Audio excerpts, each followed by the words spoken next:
নিম্নচাপ এবং অমাবস্যার কটালের জোড়াফলায় বিগত কয়েকদিন টানা দুর্যোগ চলেছে সুন্দরবন জুড়ে। সুন্দরবনের একাধিক জায়গায় নদী বাঁধে ধস নিয়েছে। বাঁধ ভেঙে এবং উপচে একাধিক এলাকায় নোনা জল ঢুকেছে। সবথেকে বেশি ক্ষতিগ্রস্ত হয়েছে পাথর প্রতিমার গোবর্ধনপুর দ্বীপ। সুন্দরবনের প্রান্তিক দ্বীপ গোবর্ধনপুর বঙ্গোপসাগরের উপকূলে 40 কোটি টাকা ব্যয়ে কংক্রিটের বাঁধ জলোচ্ছ্বাসে ধুয়ে মুছে সাফ হয়ে গিয়েছে। নোনা জলে প্লাবিত হয়েছে 100টি বাড়ি। কাঁচা পাকা বাড়ি জলের তলায়। জলমগ্ন বাড়ি অনেকেই ছেড়েছেন, অনেকেই আবার সেই ঘরেই রয়ে গেছেন। চড়েনি হাঁড়ি, নেই খাবার, পানীয় জল। ত্রাণের কোনো ব্যবস্থা করতে পারেনি প্রশাসন বলে অভিযোগ স্থানীয়দের। বিঘের পর বিঘে চাষের জমি, পুকুর, সবজি থেকে শুরু করে বিস্তীর্ণ এলাকা নোনা জলে প্লাবিত। বাঁধের কাজ নিয়ে ক্ষোভ দুর্গত মানুষদের।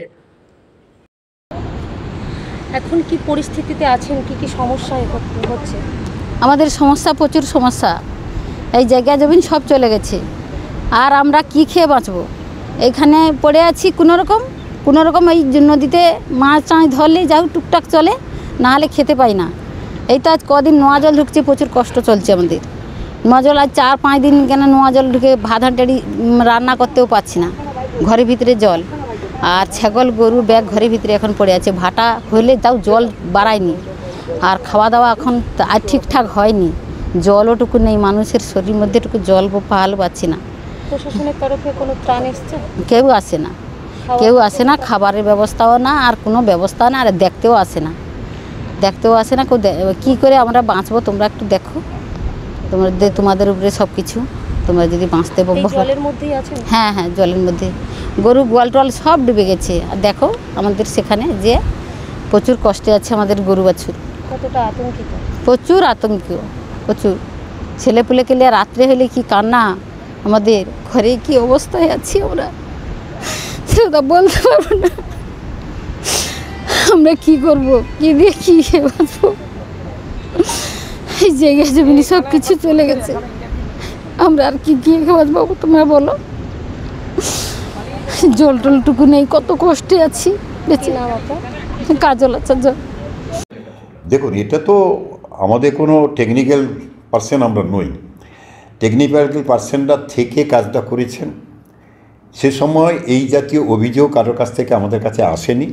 আমাদের কাছে এলে আপাতত নিশ্চয়ই আমরা কোয়ারি করে দেখতাম, কারণ সরকার টাকা দেবে, সেই টাকা যথানিয়মে কাজ হবে না, এটা হতেই পারে না। ফলে এটা প্রাথমিকভাবে যে কাজটা করা হয়েছিল, কিন্তু জোয়ারের যা গতি ছিল সেই গতির পরিপ্রেক্ষিতে ধরুন বড় একটা বাঁধ তৈরি করা হচ্ছে, তার লেজুর জুড়ে অনেকটা পর্যন্ত চলে গেছে, নিজে একটা লিকেজ হয়ে গেছে। সেই লিকেজ দিয়ে ডাইরেক্ট যখন আর হিট হয়ে যাচ্ছে, তখন ভিতর থেকে মাটিটা চলে যাচ্ছে, দিয়ে অ্যাটাক হয়ে যাচ্ছে। ফলে আজকে দেখতে পাচ্ছি যে অবস্থাতে আছে, 5 দিনের মধ্যে দেখা যাচ্ছে ওটা স্প্রেড করে গেছে। সেই স্প্রেড করার সময় কিন্তু ওটাকে রেকটিফিকেশান করার সুযোগ ছিল না। আমাদের পক্ষ থেকে বলা ছিল যে এটাকে কোনোরকম করে রিকভারি করা যায় কিনা, কিন্তু মানে কন্ট্রাক্টররা যারা ছিলেন, কন্ট্রাক্টর না, আমাদের যারা ইঞ্জিনিয়ার, তারা চেষ্টা করেছিলেন, সেটা কিন্তু সফল হতে পারেনি। যখন না সফল হয়েছে, ওরা পরে আমাদের কাছে বলেছে, এটা যেটাকে বলা হচ্ছে কাটমানির ব্যাপারটা আমাদের সরকারের যে অভিমুখ, এবং আমি সুমিত জানা দায়িত্ব নিয়ে বলতে পারি, কাটমানির ব্যাপারে সুমিত জানা কারোর কাছে মাথা নিচু করে না, এরকম অভিযোগ আমাদের বিরুদ্ধে করার নেই। তার নজির হিসাবে আপনারা দেখেছেন, যদি পূর্ব দিকের প্রায় 800 মিটারের মতো একটা কংক্রিট বাঁধ আমরা করেছি। এই বাঁধটাকে কাজকর্ম করতে গিয়ে যে বিশাল অঙ্কের টাকা একটা আমরা স্যাংশন করে দিয়েছিলাম, সেখানেও বাধা।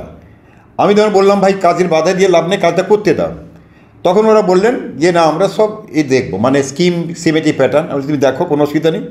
ওখান থেকে সবাইকে নিয়ে বলে দিলাম, তোমরা কমিটির মেম্বার হও, তোমরা নিজেরা দাঁড়িয়ে থেকে কাজটা করে নাও। আমি নিজে থেকে সকলকে মিটিং করে দিয়ে ওই কাজটাকে কমপ্লিট করে নেওয়া হয়েছে। ওই ব্যাপারে কোনো অভিযোগ রাখেনি এবং অভিযোগ করার মতো সুযোগ দিইনি। ফলে আমার কানে যখন এসেছে যে এখানে কাটমানির প্রশ্ন, যারা কাটমানি নিতে পারে বলে ওদের আশঙ্কা হচ্ছিল, আমি তাকে বলেছিলাম তোমার ওখানে যাওয়ার দরকার নেই, গ্রামের মানুষরা তারাই দায়িত্ব নিয়ে করেছে। 800 মিটার। একটা শেষ প্রশ্ন, ওদের কাছে বলছে যে আমরা দুর্গত অবস্থায় আছি, আমাদের কাছে কোনো ত্রাণ, কোনো পঞ্চায়েতের কোনো কর্মী আমাদের কাছে কেউ এসে দাঁড়ায়নি, বিধায়ক পর্যন্ত আসেনি, আমাদের একটু ত্রাণ আমাদের কাছে কী বলে? আচ্ছা ভাই বলি, আমার ওখানে গ্রাম পঞ্চায়েতে যারা দায়িত্বে আছেন, দলের যারা দায়িত্বে আছেন, এবং আমার পঞ্চায়েত সমিতির মেম্বার, প্রতিনিয়ত খোঁজ নেওয়া থেকে আরম্ভ করে যা কিছু করার এখান থেকে সব কিছু করা হয়েছে। এবং আমরা ওদেরকে প্রস্তাব দিয়েছি যে যাদের ঘরগুলো জলে ডুবে গেছে, তাদের কতগুলো ঘর গেছে। আমরা এখান থেকে বিডিও সাহেবকে বলে 150টা তারপলিন ওখানে অলরেডি আজকে ওখানে চলে গেছে এবং ওদের যারা ক্ষতিগ্রস্ত হয়েছে ওদেরকে বলেছিলাম যে এই প্রাইমারি স্কুলে তারা চলে আসুন, তাদের যাবতীয় যা খরচ ওখানে আলাদা একটা কমিটি করে দিয়েছে, আর সর্বদলীয় কমিটি। পাথর প্রতিমা থেকে রবীন্দ্রনাথ পড়ুয়ার রিপোর্ট, সুন্দরবন গ্রিন নিউজ।